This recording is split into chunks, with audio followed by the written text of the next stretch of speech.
So trust issues refer to difficulties in believing or relying on others, often stemming from past experience of betrayal, deception, or trauma. So they can manifest as persistent skepticism, fear of vulnerability, and challenges in forming and maintaining trusting relationships. Trust issues. Trust issues. And why are trust issues a red flag in your opinion?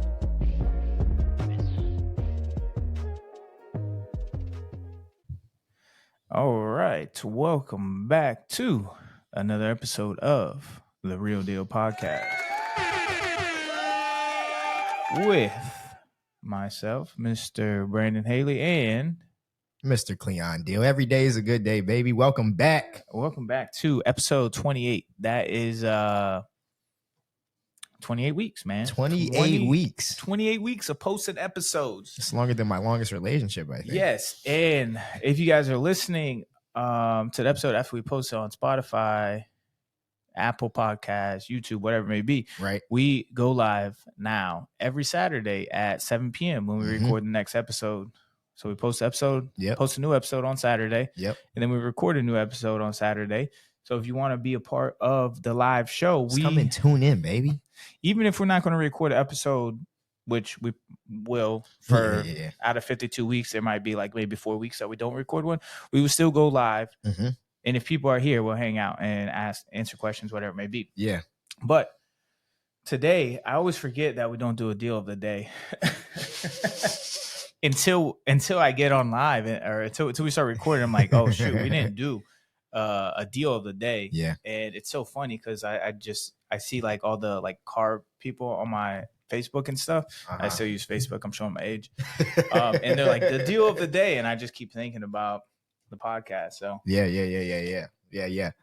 I just spilled a little bit of my drink. Okay. I need tighten up. Jesus Christ. I'm not drunk. But today, we are going to dive into red flags, part 3. Part 3. And there's a lot of red flags, and we're going to talk about a lot of them. But today we are going to talk about trust issues and why they are red flags. So first of all, what is trust issues? And not Drake's. That's a great song too.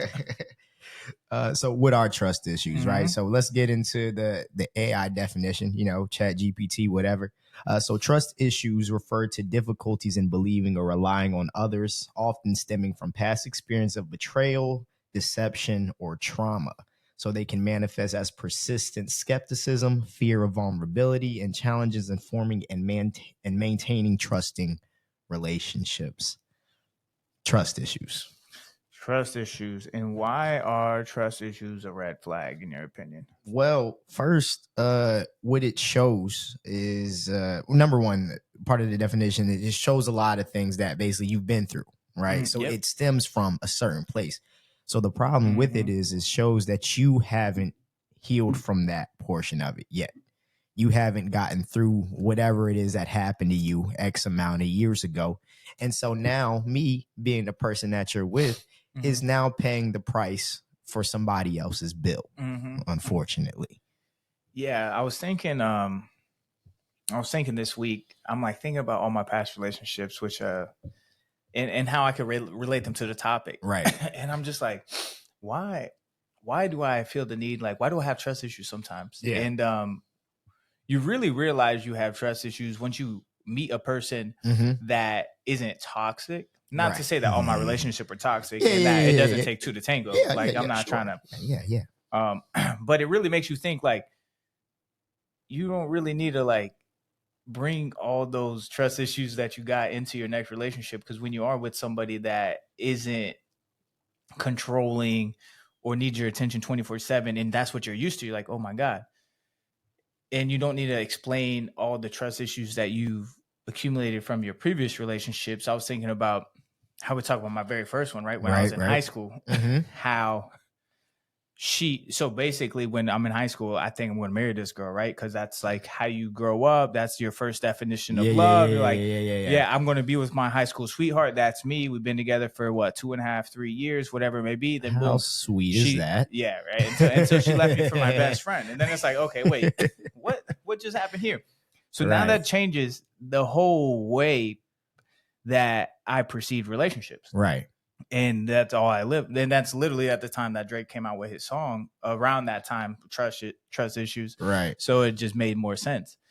And then it's like, okay, now you don't really trust anybody. Then your whole definition of love is way different, because the person that you thought you're going to be with literally could do that to you. Mm-hmm. And then the next one we go into is the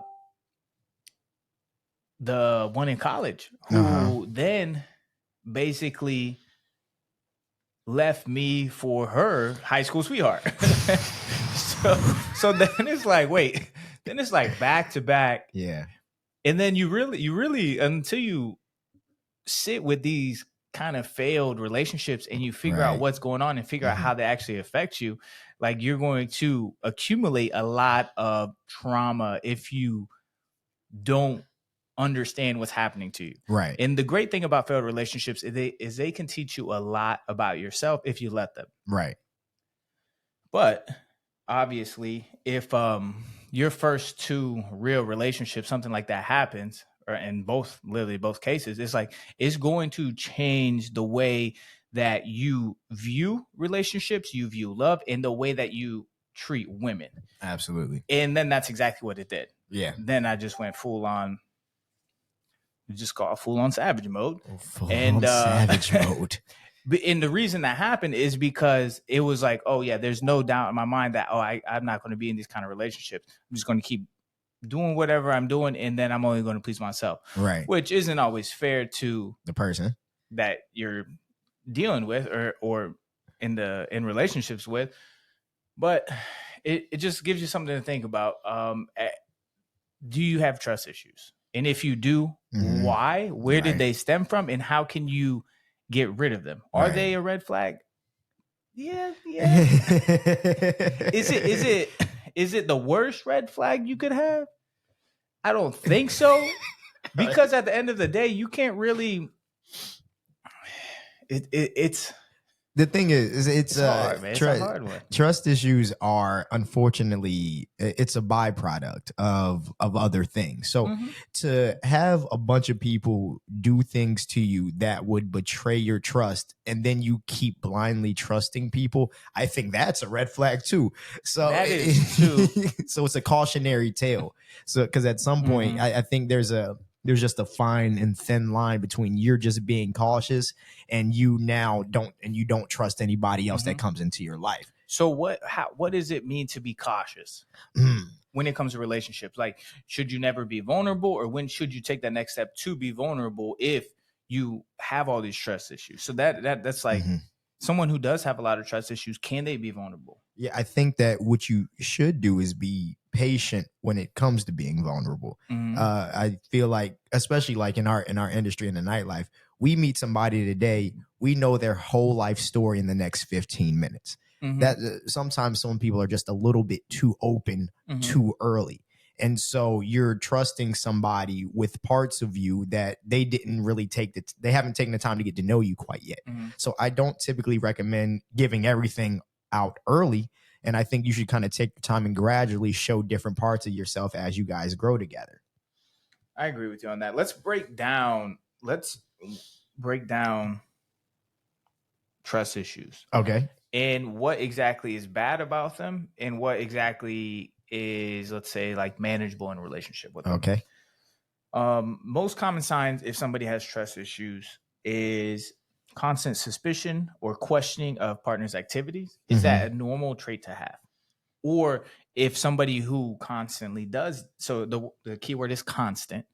If somebody constantly does that, is that somebody that you can still be in a relationship with? Yes or no? Absolutely not. Why? Cannot do it. Because I've stayed in one of those. Well, yeah, you're crazy. So I mean, it's a lot of things of like what you think you want, versus what God has for you. My thing is this. I think, like you said, in order to be in a relationship, there has to be a level of trust. And so if everything that I'm doing, you're consistently questioning, I'm going to get tired of giving you answers. Like, it's going to be cool at first, because you're going to be like, hey, yeah, you know, yeah, I'm going out with the homies. Yeah, I'll be there. Everything's fine. Hey, I'm going to work. Yeah, there's a couple girls there. Cool, whatever. Like, yeah, this is just what the situation is. But once you get deeper into it, you're like, yo, are you, what is wrong with you? Like, what do you mean I can't go to the gas station by myself? Why are you still going through my phone every other night? So when, what else on there? Who's, what are you laughing at? No, I was about to go down a rabbit hole in my head. Go ahead. Oh, no. This is literally what we have a podcast for, is to go down rabbit hole. Or you're thinking about another ex? Huh? Yeah, I was so when is it? When is it a point to cut it off, cut the relationship off? Because the whole point of the series, right, is to distinguish the red flags early on in the relationship to make it easier for you to walk away and leave this relationship before you get too involved. Right. So what signs, like when is enough of the constant suspicion or questioning of activities? When is it too much and you should walk away from that relationship? I think when you start you're starting to have to give more answers. You're starting to have to answer more questions than what you have answers for. I think that, and you have to start answering the same questions over and over and over again. So how many times is too many times? 3 times, 4 times, 6 times, 10 times? I think it situationally is different, right? So if you're questioning me about me going to work because I work with a lot of girls and you have a problem with that, it's my job. We'll talk about that once or twice, then we're over it. We should be over it at that point, because either I don't go to work or you have this problem. And if you can't, get over it.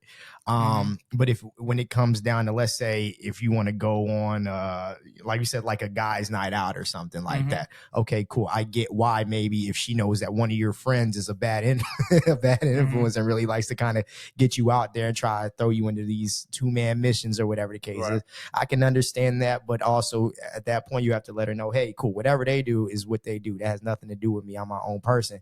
I'm in control of that. So cool, you answer that a couple of times. Maybe in a situation where you might get a phone call or something like that on a random Tuesday for whatever reason, and you have to answer it, and they're wondering who is that. But every now and then you get phone. It just is what it is. I think it just depends on what situations are kind of arising. I think you can address every single one of those situations separately, but once you keep having to answer for things that you're not doing, when you're not showing any signs of doing anything, that's my thing. I think that this is probably one of the hardest for me to see and leave. Because you think it's cute? To me, it's just at this point in time, because of how everything, how I was brought up in relationships, I just feel like it's so normal to me to constantly check in on them. But then when you have your partner doing this, I think it's normal for them to do that. Yeah, and now in the current relationship that I'm in now, you're in a current relationship, right? Well, is that the current okay? Yeah, go ahead. You know what we're talking about. I got you. Yeah. It's it's so healthy to where like there's no need to constantly check in on the other person. It's like, yo, have a good day. I'm gonna see you this day or whatever it may be. So I'm just like, in the back of my head, I'm just like, okay, there's them trust issues that started to arise. I'm like, why am I thinking that? And then I was like, that's when I had to go back and like really think about all the other relationships. I'm like, okay. Oh, that's why I'm thinking like that. You're not used to being in a relationship that's healthy where they're not constantly questioning what you're doing or where you're going. Right. So it was different. I'm like, how to sit down and think with myself, because when I have in previous relationships, when females had did that, I didn't think anything of it. I just whatever you want to know. Here's my location. You were sharing locations? Whatever. I was dating them. What you and what? What do you mean? That's another thing, right? But then here's the thing here. She in this one, right? She don't ask me for mine, but I just wanted to. I didn't share it with her, but I have hers, but she don't ever ask me for mine. So I'm just like, all right, do you want it or no? So I'm probably just end up doing sharing it. Sharing the locations is right. What's the value in what that? Is the value in that? I have no idea. I don't, at this point, I don't really care to have them, but it's just based on how past relationships went. You just think like, oh, that's what I need to do, but you really don't need to do it. There's absolutely, there is no need for it. So if you guys listen to it, ladies, you don't have to share your location. Fellas, you ain't got to share your location either. That's my thing, because especially with the location thing, that's a trust issue. My week is the same pretty much every week. Yeah, my girl now, she's like, I can pretty much tell you at any point in the day where you're going to be at that time, and I'm like, you are correct. Literally, why do we need to do that? Yeah, I don't know. 100%. That's crazy. What about passwords to phones? Absolutely not. Why? You share locations but won't do phone passwords? Why would I? I mean, I have nothing to hide, so I would. But it depends on the situation as well. Okay. So but also we've talked about this before. If you want to find something, if you look at someone's phone, you're gonna find something you don't like. You're gonna find something you don't like. If I say, yo, let me see your phone, I'm gonna see somebody hitting on her, and that is like, I'm like, oh man, I'm gonna go take my, all right, go get the gun. Let's go. You know what I'm saying? I'm going to make myself mad by looking at it. You know? And it's the same way, especially working in a nightclub, right? I'm sure there's DMs where girls asking you for sections or asking you for guest lists or whatever it may be. Right. But it's not anything. So yeah, if you want to get mad, yeah, look in someone's phone. But that's absolutely. So no. let me ask this then, because with the whole looking through the phone and seeing DMs and messages, like you said, you'll be mad because you'll see somebody trying to interact with her. Mm-hmm. Is that whether they're responding or not, or is it just the sheer fact that they thought it okay to try and communicate with your significant other? No, you got a problem. I would just get mad just based on the principle of them. Yeah, you got a problem, man. First step is admitting it, right? I think that there's a difference. If you look at the track record of relationships, you could understand that, hey, not everything's going to be healed. Am I constantly working on everything? Yeah, of course. Do I have some trust issues? Yeah, somewhat. But you also have to trust the person that you're with. Right. Otherwise, the relationship's not going to work. Do I have some issues that have arise from past relationships that I still hold on to? Yeah. Uh-huh. I'm a human being. I'm not. Ain't no one perfect. Am I constantly improving and working on myself? 100%. Cool. Am I better than I was? 1,000%. 1,000%. But there's always more work to be done. Right. And not everybody is going to be perfect. Mm-hmm. Let's just get that out of the way. Everybody's going to have some sort of red flags. And I understand that this is definitely one of my red flags. Maybe gaslighting too. Maybe. Everyone's going to have some sort of red flags. Right. You feel me? So, what else? So, because I have a specific feeling toward phone checking, so I want to talk about that just a little bit more. That's my biggest pet peeve. But have you checked somebody's? You have checked somebody's phone before? The only time it was probably one time. It's probably in college, and I will never do it again. But you got to understand too, those back-to-back relationships were just like. When the trust issues were obviously make sense when the trust issues were the worst, but no, absolutely not. Here's my thing: if they want to do something, they're going to do it. You checking the phone ain't going to stop them from doing it. Right. So the more controlling and the more controlling in that aspect of trying to check phones and stuff, the more controlling you are, the more you're going to make that person want to do what you don't want them to do. It's such a childish reaction to that, but it is how we humans, we want to have free will. But the thing is, like I said, I do get it though, because that's always been my thing. I'm like, if I'm being accused of doing something, I'd like to be doing. If you're gonna accuse me of sleeping with somebody else, I'd like to be getting something out of this. Right now, I just have arguments with you over something that I'm not doing, and I'm like, let's have something to actually argue about. I had an ex like that. I'm like, man, how? And then it was like, you were talking to this girl before we even dated. I'm like, first of all, wait, do you hear yourself? Did you before? But second of all, no, I wasn't. I wish I had. Would have been nice. But no, I didn't. Unfortunately, I didn't say that part. But I was like, first, no, I didn't. Second of all, that's before I even knew you. So why does that even matter? Why are we having this conversation? Yeah, I had a girl check through my phone once. She saw, because I don't really like delete messages, and so she's seen these messages from like 2 years before. You even knew her or hooked up or met her or whatever. And we're arguing about this because she was like, why don't you talk to me like that? I was like 17. I was 19 years old. What do you mean? Why am I not talking to you like that? I was a very different person. Why are we doing? He looks like you. I was just thinking because, man, social media can be a blessing, but then it can also be so bad for you, because then when you go into a relationship, they're like, I seen you do this with this girl. Yeah. And you act like you like her more than you like me. I'm like, no, it's just I'm in a different place in my life. That didn't work. So let me do something else. Yeah, man. So, but man, at the end of the day, you just gotta heal, and you coming on there? I was like, don't try and do the things that you want to do. Just let God do the things that He needs to do in your life, and your relationships will be a lot better. I promise you. I promise you that. Thank God for that. All right. What's another one? Difficulty believing what others say, even with evidence. Even with evidence. So what's some examples you got on this one? Bro. Here's the thing. You have to.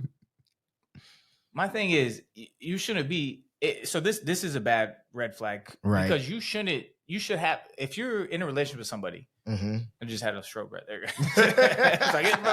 If you're in a relationship with somebody, you have to believe them in what they say until even if you have evidence or whatever it may be, like the truth, my opinion, the truth is always going to come out eventually. So if you want that relationship to work with that person, you're going to have to believe them. And if you're in the talking stages with somebody and they can't believe anything that you're saying to them, then that is when you need to move on to the next one. All right. Especially if someone's not believing you early on. Yeah. I made a mistake. I made plenty of mistakes, as you guys know. One or two.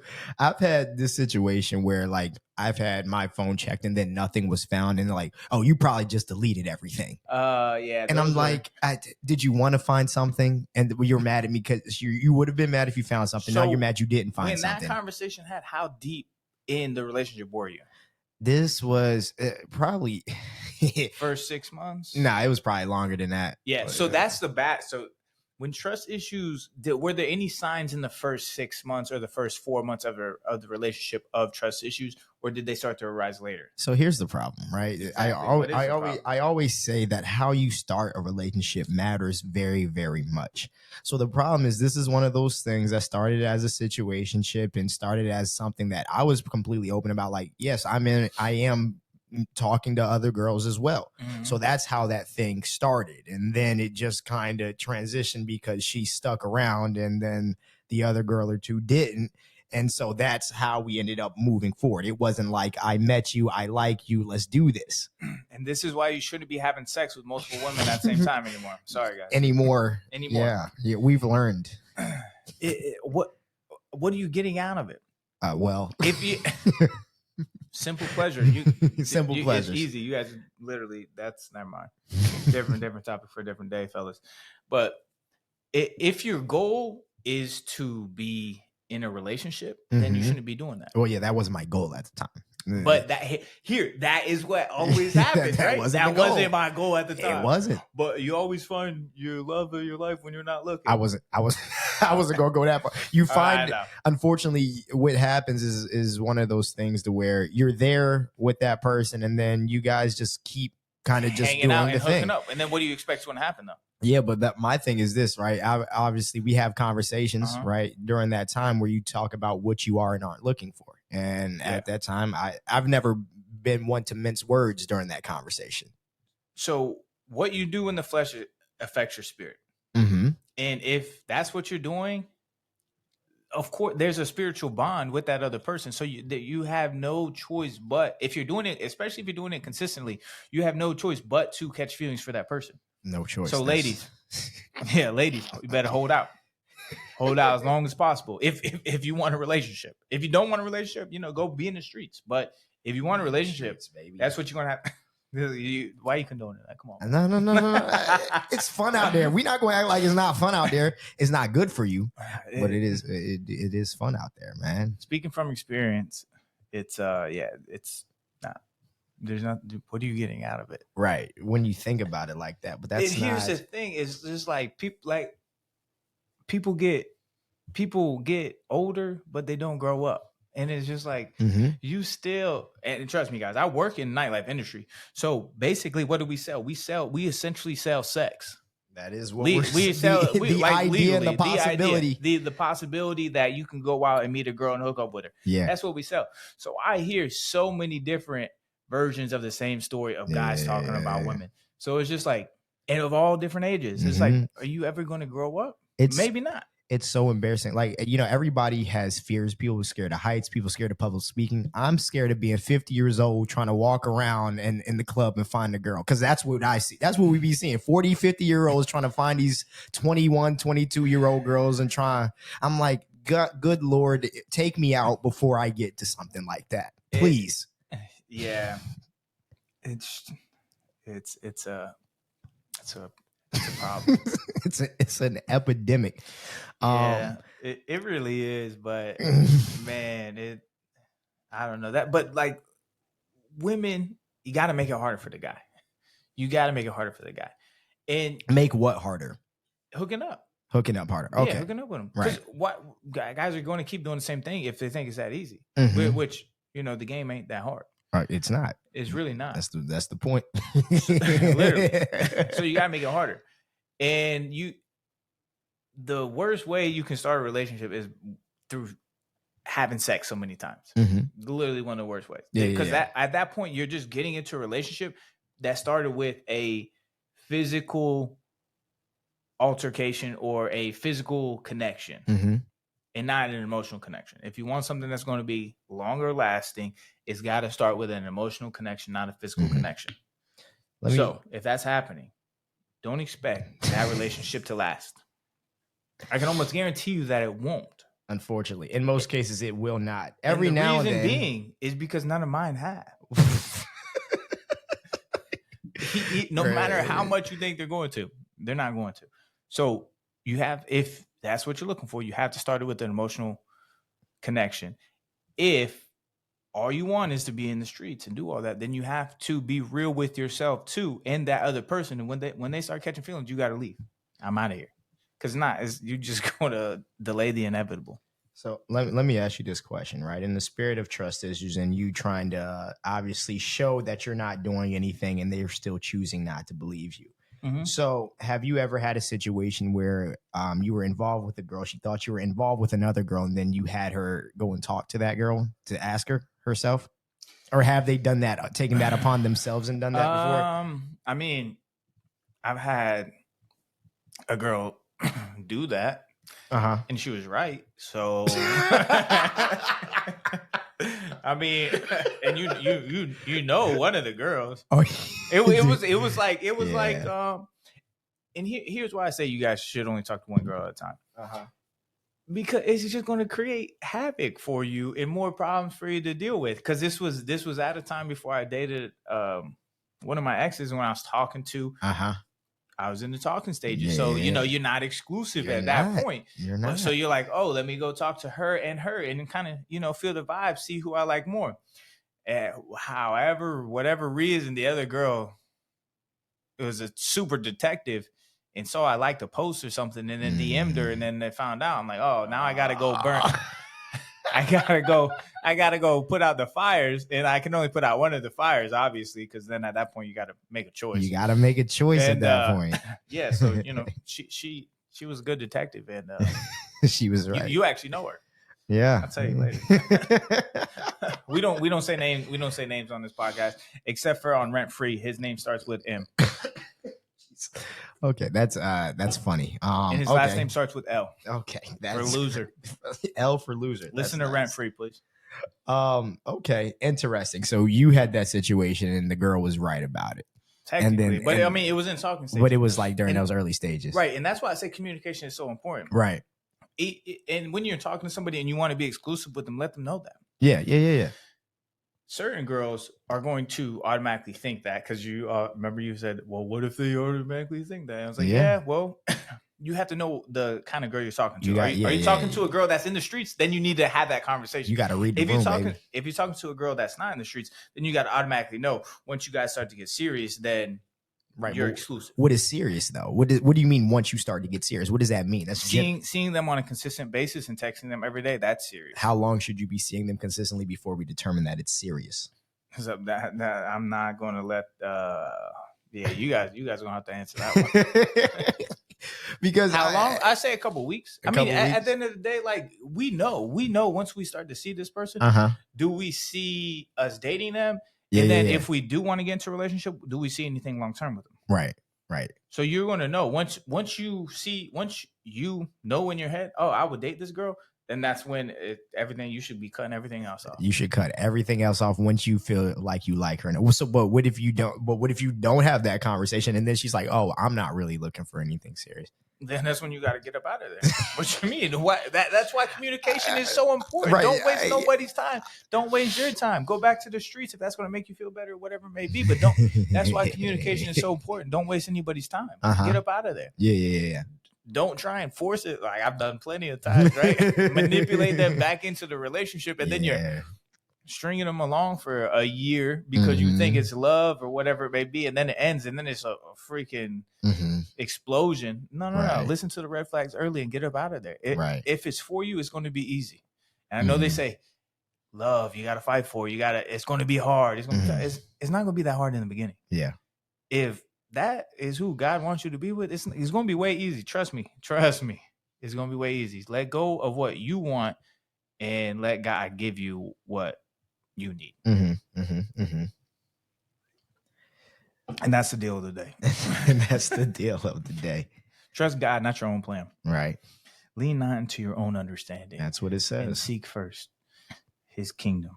Seek first the kingdom and his righteousness. Taking you guys to church. Oh, also speaking of church, Cleon is going to be singing at my church on Easter Sunday. Brandon's making an announcement that I did not make.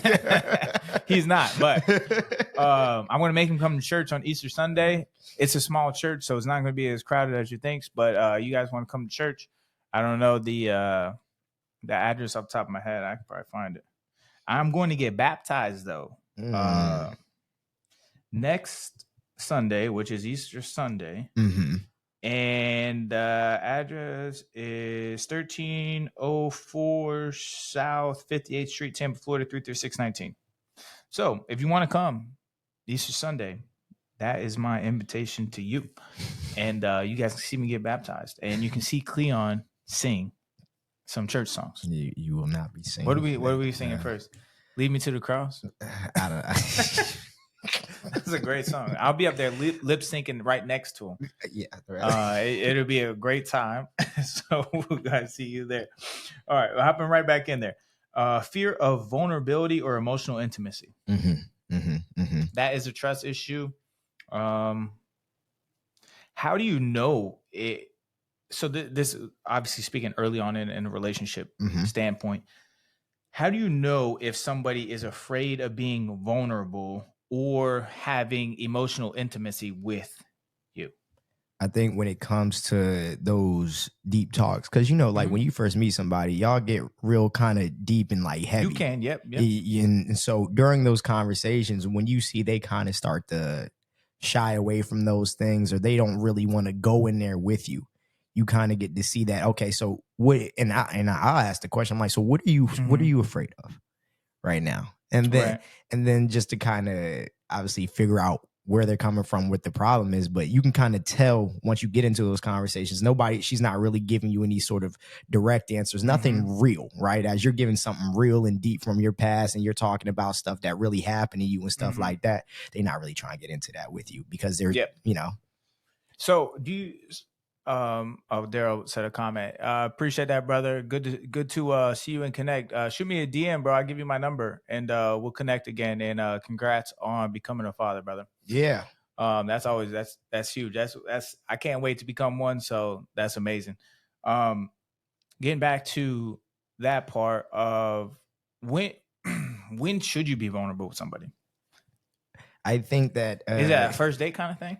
So the thing is, it's so much easier on a first date to just, if that conversation is flowing like that, it's so easy to just get real, to just go to get as deep as possible on that. So let me tell you guys a story. All right, I appreciate you there. It's a good story, and it basically my current relationship, right? I was not trying to, You know, I'm celibate, still celibate, no sex, no sex, because I believe on creating an emotional relationship before that. Because all my ways have never worked, so I'm gonna do it God's way this time. You know what I'm saying? It actually started just like a random date. I was like, hey, let me just take you out. We've known each other before, so I was like, let me see if there's anything still there, because I'm not even sure there is, but let's figure it out. And harmless thing, harmless date. And then that's literally what happened on the first day. I'm like, it's just like super vulnerable talk. We both, it just felt really comfortable. I'm like, dang, okay. This is a little weird. It's like, God, what you trying to do? So it can't happen on the first date. I just say that to say that it can't happen on the first date. And I think because it did happen on that first date, I just literally saw her in a whole different light. And I'm just like, oh, okay, all right, maybe there is something there. I was like, this is I really wasn't expecting it. I was just expecting it really just to see. And then I was like, boom, there's a little spark there. But it's happened from being vulnerable with somebody. And if you can be vulnerable with them, I know it's like, if you have trust issues, it's one of the scariest things you can do, because then it's like, oh, I'm going to open up and then they're going to know so much about me and then they're going to leave me or whatever it may be. It's tough. Relationships can be tough. And is that a possibility? 100%. Yeah. You know what else is a possibility? All these plane crashes that keep happening. Everything's possible, man. There's so many other ones I keep sending you to. There's been like 2 or 3 other ones in the helicopter. Like, anything is possible. Anything can happen at any point in time. Just like we get to choose to love, knowing that it's going to it's not going to potentially, and like something's going to happen one day, like that you're going to die or your spouse is going to die. You choose to get animals and love your animals. They're going to die before you die, typically. Like, we choose to do all these things because it feels good. But we also know, like, nothing is permanent. Like, they're all going to come to an end as well. Right. But I just say that if you can be vulnerable early on, if it makes sense and if it flows, then that's always good. I think that to go off of your point as well, if somebody isn't going to be vulnerable with you, if they're just letting you open up and they're not opening up with you, that is when you have to. Is that a red flag? That is a trust issue red flag. Yes. Uh-oh. Oh, do you? Cleon is just the listener. So I think it is also important for guys to be a good listener too. But ladies, if you're talking to a guy that you're trying to get to know, and you're the only one being vulnerable and he's not sharing the same kind of stories with you, the same kind of whatever, maybe past relationships or other trauma that he's working through, then that's when you probably I think you should question it. Just ask. You should ask, gently though, right? Nah, just go for the throat, man. Gently ask the question. It's for you. Because it's funny, because like you say, in my situations, I've been in plenty of situations where we get to a certain point and a girl's like, I feel like I've told you everything and I don't know anything about you. Like, whether it comes down to like your favorite color or your favorite food, I don't even know that about you. I had that happen in a relationship too, so I know. I literally I understand. It's like, but it was also, I was in a relationship to where like I was still healing from past situations and stuff. So can we talk about those? Can we talk about just getting in a relationship while you're still healing? No, not that. Oh. But that's an interesting thing. I've been talking about that actually on my TikTok. But TikTok at Cleon Deal, something like that, right? At Undecided Deal. They're tearing me apart in my comments right now. But there are 2 instances that I think about when it comes to why I've had trust issues in the past. Number 1 was back in high school, where the girl I was with told me that I was like crying over her. She was like, we can still be together, but if we stay together, I'm gonna cheat on you. I think I told that story in Skeletons. But the second one was when I want to say I was probably like 21 or something like that. This was probably the worst one, right? Where me and the girl that I was with, we was like on and off for a while. And I guess we were getting to a point where it was better. And I remember one day, and I will never say this to a girl again, I haven't healed yet, guys. So this is me being very vulnerable with you right now. It's a hot podcast. I remember, because there was some guy that apparently, I don't know what was going on, but apparently nothing was going on. I don't know, whatever. But I remember one day I told her, I was like, you look really happy today. and I'm happy to see that. Like, I know we've been going through a lot of things and haven't been in the go, but you look great. You look happy today. And I'm so happy to see that. Fast forward, I ended up checking her phone. Unfortunately, I realized I never checked the phone because when you start, you can't stop. It's like a drug after that. It really is. I did it one time. It'll be that was the last time I'll ever do it because. Yeah, you got it right. I ain't got it. You're gonna die. I was like, I want to kill myself. Read all this shit. After, it was so bad because after I had checked her phone, I realized the day before I told her that she had slept with another guy. So of course she was. Of course, she was so happy. So fellas, man, hey, if you see your girl too happy, you better question that shit. Brother, wait, babe, why are you so happy? I didn't fuck you. I will never tell a girl she looks happy again until I'm like 50, probably. I was like, okay, yeah, this is now granted the relationship wasn't great and there was a lot of back and forth. There was a lot of things that I did wrong there. There was a lot of things that she did wrong. And that's just kind of where it was at. But that was crazy. That's hilarious. That one hurt. That one hurt a little. Did we already say assuming negative intentions behind neutral actions? We did not say that. Oh, because that was a perfect story for that one anyway. So I actually do have this problem sometimes too. And it's normal. I can't say normal. I don't know if anything we do is normal. Right. So trust issues arise based on past experience of betrayal, childhood experiences, or previous unhealthy relationships. They can create a cycle where fear of being hurt leads to behaviors that actually damage relationships. Mm-hmm. So if you've had those past experiences to where you have developed these trust issues, right? Having these thoughts is normal. Mm-hmm. What you do with these thoughts, right, determines if your relationship will be good or bad. Right. And if you're in a relationship, a healthy relationship, and then your brain's like, oh my God, what is all this? And then you're assuming negative intentions behind neutral actions. Yeah. It's how you act on those thoughts that you have. Mm-hmm. You can have all these bad thoughts and be like, oh my God, what if she's doing this? What if he's doing this? Yada, yada. But you have to understand all these thoughts are all based on you and not this other person. Right. Because just like we just read, or just like I just read, it says behind neutral actions, meaning they're just regular actions, guys. Yeah. They're not doing anything crazy, just neutral actions, and you are creating all these negative thoughts. And I'm not gonna lie, I've done this plenty of times. Yeah. But it's how I learn to handle those thoughts, not just blowing that person up and be like, "Yo, why are you doing this? Like, who are you with? What? Not being that person. No. Because you're creating those you're letting those negative thoughts show. But it's really, at the end of the day, it's not even a bad situation. She's not doing anything. She's just whatever it may be. She's out with the girls, or she's having lunch with her girlfriends, or she was not. She was not. And she was not. She was just taking a nap. You know, like, oh, no one texted me in 3 hours. You were taking a nap. No, you weren't.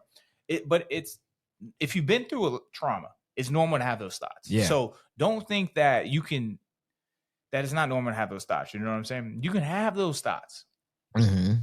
But it's how you act on those thoughts that are going to determine whether you're going to ruin another relationship or you're going to find yourself in a healthy relationship. Yeah, this kind of reminds me of like that thing where when you come from a bad relationship and then get into a good one, and you're so used to having to argue on a consistent basis, and then there's nothing to argue about, so you just start arguments. It kind of reminds me of that sort of thing, because it's like, why are we arguing about this? It's like, do you need chaos in your relationship for you to feel like this is normal? So what if somebody does need chaos? Sometimes they do, because it's like I said, it's just like with anything, it's a lifestyle change. Yeah, you're like so used to it. This is your version of a relationship. Yeah, exactly. So when it's not there, you're like, oh my God. And then you start to have all these other crazy thoughts. They think there's something wrong if you're not consistently arguing. Yeah. And I think that that's part of me realizing the relationship that I'm in now, like how much healthier it really is. Yeah. Okay, I'm having these thoughts, but I'm like, oh wait, why am I having these thoughts? Oh, there's no reason. It's just there from the past relationship. So It's like, what are we still even having these conversations for. So dealing with a heart that I didn't break. Shout out Drizzy Drake, Yeah. So yeah, you gotta heal yourself in order to put yourself into better relationships. Like Absolutely. That's all it is. And failed relationships are literally some of the best things that can ever happen to you. Mm-hmm. And it's just important to realize the red flags that you have yourself, which we all do, and how to handle them. Absolutely. And what Daryl said, the best thing I did was leave a jealous, or was I did too. I'm having another stroke. I can't even read. Brandon cannot read today, guys. So it's Saturday and I worked last night, and then brain only works occasionally. But that's why we're here, guys. I don't know what to tell you. But the best thing I did, I'm gonna read it again. I'm gonna try this again. All right. You guys ready? Let me try this again. The only thing I can be is me, guys. All right, I can't be nobody else. For darn certain. The only thing you can be is you, man. I had 2 strokes during this episode, but we're gonna be all right, guys. Just keep praying for me. The best thing I did to leave jealousy behind was to know my self-worth in relationships. Keep yourself accountable, 100%. And I think that's important to know your self-worth, and don't find what I did all the time, and what a lot of guys do. Is when you find your self-worth in material things. And, and what we grow up, hey, if you have a lot of money, if you have a lot of sex with a lot of beautiful women, like your self-worth is higher. So that's what we start chasing to give our own self-validation, because that's what the world tells us. But that's not true. It's not true. So you can't. It's hard. It's really hard, but you can't hold your self-worth to the amount of women that you sleep with, or the caliber of women that you sleep with too. Because I used to do that all the time. But you guys think she's hot? Oh, watch me. Let me go see. Let me see what I can do with it. Here we go. I did it. I'm cooler than you guys. You know what I'm saying? It's a terrible way to live. And that's how you get your self-worth. Or once you start making money, it's like, oh, okay, now I have all this money. But if that money leaves tomorrow, how do you still see yourself? What do you have left after that? Yeah, you know if the money is gone tomorrow and you just have the bare bones minimum to cover rent, food, car, and just to live, how are you still going to see yourself? And I think that both of those are really important to know, that, hey, you don't need a woman to validate you with your self-worth. You don't need any amount of money to validate your self-worth. All you need is the love of God. And once you can realize that it's not your life to live, you're living it for God, then it makes it a lot easier. Once you don't keep all your self-worth and all that kind of stuff, it makes it a lot easier. And I only say that because I've done both. I had my worth in money and held my self-worth in women. Absolutely. I have Nicosia in my TikTok chat. She said, period. That was her agreement there, just in case for you all that didn't know. Which love part? That. But yeah, I think that what you find your self-worth in is extremely important, because like you said, once you take everything else away, what are you? I think that, and that's one of those things that unfortunately takes a lot of reflection, right? When I think me and you can agree that after our worst experience, when we really had to just sit with ourselves alone in a room, that's when we had to figure out, okay, so what am I and what am I not? Basically, what am I taking from this? What am I leaving behind? And then what am I going to do after this? And understand, you can only work on one thing at a time. Right. Things are going to happen. You know what I'm saying? Like, for me to not hold my self-worth in, women, or the amount of women that I could pull, that's what we use, is the amount of women you can pull. Yeah.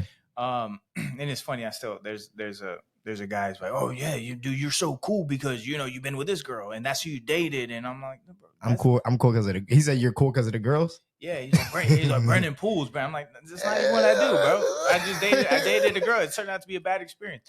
And then Brandon used to be a pimp, guys. So it's a different life now. I was dating a girl that was toxic and bad for me, but I wish her the best in life, and I hope that she finds God and lives the life that God wants her to live. Amen. Amen. The other part of that, what was I about to say? Oh, in the money thing. And then when I'm going through financial changes, right, as well. Yeah. It is it's difficult to like, it's like, man, I'm not as much of a man because my pay changed. And then it's like, it's harder to like kind of feel worthy of, right, because you were at this pay structure and now you're going through a season of change to where your finances may not be what you're used to them being. Right. But you also have to realize that your self-worth isn't in those finances, in that it's also a season. Right. Exactly. The best advice you can give yourself is the advice you would give to somebody else. Yeah. By far. It's so hard to give that advice to yourself when you're going through these things, but you have to look at it like, if my best friend or my child was going through these things, what advice would I give them? Yeah. And give that advice to yourself. Yeah. And that's what I did when I was going through that period of financial changing. It's like, wait, that's my value isn't going to be attached to that regardless. At the end of the day, it's not my money anyways. Yeah. Yeah, exactly. You know what I'm saying? Exactly. And also, it's just a season. It's just a season. Just as fast as, in 2020 when I only had $20,000 or only made $20,000 and had like a terrible, terrible, worst ever financial year I've ever had. Yeah. A lot of learning and growing in that year as well. Just as fast as that changed to me making a really good income, it can change again. You know what I'm saying? So don't hold your self-worth to that. Your self-worth is in your character and in God. So keep praying for that. And don't hold it in monetary things or in the amount of women or kind of guys. Anything that's fleeting. You shouldn't place your self-worth or your character in those things that just come and go. 100%. Yeah. And that's also true too. He said Jesus was not even close to rich, turned out to be the most valuable man in human history. Think about that. 100%. MVP, baby. MVP, man. And, God sent his only son to die for our sins. So that way we could still seek eternal life. And a good show, if you guys want to watch a good show, because it's so hard for me to read the Bible. So I get a study Bible to where it kind of explains everything. Because there's a lot about it in the Bible. And for me, it's hard to read the Bible and understand what they're saying, because obviously it's been translated from Aramaic to whatever. Now we're in that. Yeah. But watch The Chosen. It's on Amazon Prime. It gives you a great understanding of, it's very well interpreted of how Jesus lived and how he met his disciples. And it kind of goes through that lifestyle. It's like three or four seasons, something like that. I think I'm on the third season, but it's really good and explaining that. If you're not good at reading the Bible, like I'm not, definitely watch that show as well. All right, wrap things up here. What else you got? I have any other ones that we want to dive into? If not, then we're going to basically how you can address your own red flags of trust issues. I think that one that we should just briefly touch on is that relates to this is self-sabotage. Oh, I'm great at that. Great at that. Self-sabotage, for those of you who don't know, is basically you doing everything you can to mess up a good thing that happens to you in your life. Because you think it's too good for you, or you just don't know what the hell you're doing. You're not used to it being, you're just so used to toxic that you're like, oh, this isn't good for me. Yeah. So your brain is like, yeah, destroy. And then that's when you start to get all those crazy thoughts of like, oh no, they're doing this, they're doing that. And then you act on those crazy thoughts and then boom, that's how you self-sabotage. Yeah. If you've ever had like a close, like female friend and she talks to you about guys, you should have a close female friend that you can talk to. Absolutely. And they can tell you that you're crazy and losing it like I had. And I was like, oh, and she's like, oh, you're fucking crazy. You're losing it. She's like, you're losing it. Calm down. I'm like, yeah, you're right. Yeah. So having that conversation, she didn't text me in 3 hours. Yeah. Calm down, brother. So anybody who's had that, you'll have that conversation with them at some point where she say, I met this guy. He, he does this, he does that. He does all the right things. He helps me out. He does it. And so you'll ask, okay, so what's the problem? And she'll say, I don't know, but I don't like it. It's weird to me. I think he's weird. And I'm like, okay. But you don't think the guy who can't hold a job, who doesn't talk to you very respectfully, you think he's normal. And so now you're shying away from this gentleman because you don't think that's, and I'm like, okay. Yeah, those are always fun to deal with. It's but that's what trust issues kind of can bleed into, because of the fact that they're definitely, if you, here's the thing, and I like to remind myself of this as well. Your thoughts are not you, but you have to be with your thoughts. You got to be there with them. But it depends on how you react to those thoughts. And self-sabotaging is basically you're taking the wrong actions based on those thoughts that are in your head. Right. But understand that your thoughts are not you. Your thoughts are not you. Now, once you act on those thoughts, now that becomes you, because that's something that you've done. Right. You feel me? But yeah, that's it. While trust issues are challenging, they can be addressed through a couple key points to finish up here. Self-awareness and acknowledging the problem. We love speaking on this all the time. You have to be self-aware. I have to. And know, like, you're not perfect. You have red flags too. You have issues. You might have trust issues. If you've been through some of the stuff that we've both been through, you're going to have some trust issues. At least one or two of them. Yeah. If you had your girlfriend leave you for your best friend, or if you had a girlfriend cheat on you, it's like reasonable to have reasonable. That. Yeah, exactly. But you have to be self-aware, and you have to acknowledge the fact that you actually have this. Otherwise, you're not going to get better. Right. Exactly. So that's step number one. And then once you get into a relationship that could be healthy, you have to understand that, hey, it's okay for me, or it's understandable for me to have these kind of thoughts and have these feelings based on what my past traumas. It's normal for me to have these feelings. Guys, you can have those kind of feelings. Don't act on them. If you're in something that's actually healthy and they're not actually giving you a reason for you to lose your mind. All right. Open communication about feelings and concerns.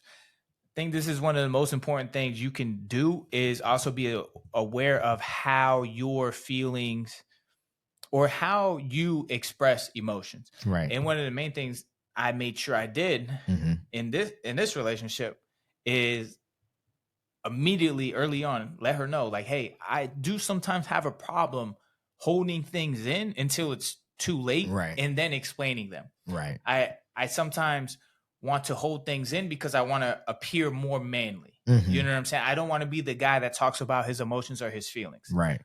So it's important to know that that's how you act and that's how you are, and let your significant other know that, so that way they can help you. So when they see that's how you're acting or something, maybe they can be the one to bring you back to life and be, hey, is there something on your mind, or whatever it may be. So open communication about feelings and concerns is also important as well. Anything on that? Anything on what? Open communication. Oh, yeah. About feelings. About feelings, yeah. Cleon don't even know what that word means. First of all, anyway. That's his red flag.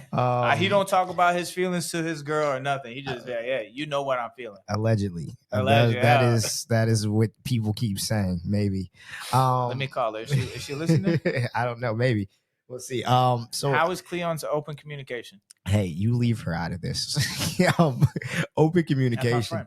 Yeah, she's great. Open communication. I think that is always going to be the number one thing to help you through, especially any of these red flags, really. But especially when it comes to something like trust issues. The reason being is because you have to, like you said, you're going to have these thoughts. And I want to be clear that it is okay to have these thoughts. But the problem is that you're not going to be able to work through those things unless you communicate those things clearly, because there's no opportunity to put those feelings to rest or at ease if I don't know that is happening. Yeah. And so I don't mean telling me in the form of yelling at me about things that I'm suspected of doing. I'm talking about openly communicating to say, hey, I'm having trouble grasping the concept of you going out with your friends, and I just need some context. You know what I'm saying? And so when you acknowledge that and you can have that open communication with your partner, it'll allow basically those thoughts to maybe just to quiet down just a little by little by little by little. It's going to be a gradual process. These things do not happen overnight.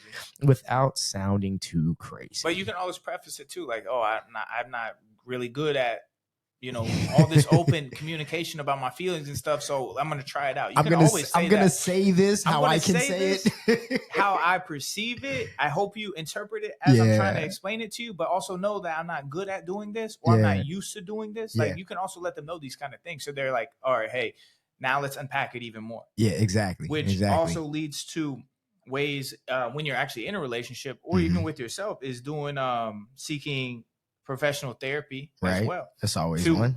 Unpack these kind of these stories that you tell yourself, or the stories that you've been through. It's also important for you.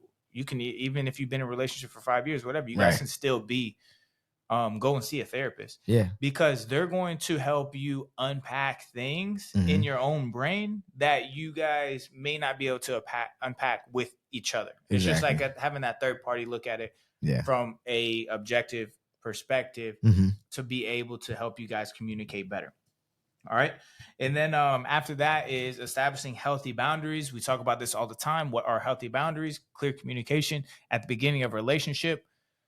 Letting people know if they do something that, especially early on in a relationship, letting them know, like, if they do something that you are not fond of, that you respectfully tell them. Nip it quick. Yeah. And then if they continue to do that, obviously, then that's when you can move on and leave. Get out of there. But setting healthy boundaries, not sleeping with them. You feel me? Not sleeping with them, guys? All right. We already know where that leads. We already know where that leads. And your self-worth isn't attached to whether you can have sex with them or not. All right? Right. Let me just repeat that for the 18th time. For all those young men out there who are watching what a high value man is, and they're being told that it's who can have all the women. The high value man is the guy who sleeps with all the women and does what he wants and is making $1 million a year and has 18 girlfriends. Yeah. That's not true. You see how far that gets you? Yeah, go ahead and try it out. Go ahead and try it out. I wouldn't recommend it. Been there, done that. It's not what you want. Trust me. Exactly. I mean, I never had that many at once. Well, I'm not that cool. You know what I'm saying? I've done all right, but nothing like that. Right? But yeah, establish those healthy boundaries. What are some other healthy boundaries that you should establish early on in the talking stages of a relationship? So that way, if they are broken, that's when you need to move on. Mm-hmm. I think that the way that you guys, your senses of humor, I think are a big thing, because the way that you joke about somebody, you might not know what their pain points are or what their insecurities are. And you may unknowingly nick one of those things in the process. And so letting them know what you are and aren't okay with when it comes to those certain situations is super, super important, because they don't know. You know what I'm saying? There's certain things that you might be able, like you and your homies joke about, that you can't joke with your girl about.